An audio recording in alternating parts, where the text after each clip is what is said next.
Nepal has closed schools for 3 days after landslides and floods caused by heavy rains killed 100 people, with 67 still missing, officials said on Sunday.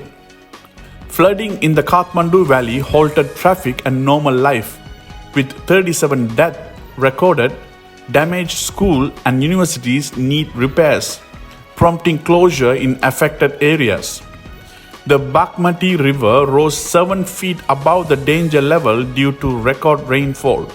Although the rains eased on Sunday,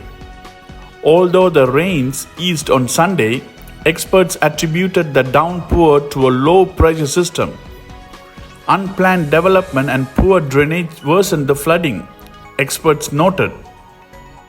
இந்தியர்களின் இதய குரல் மக்களோசை.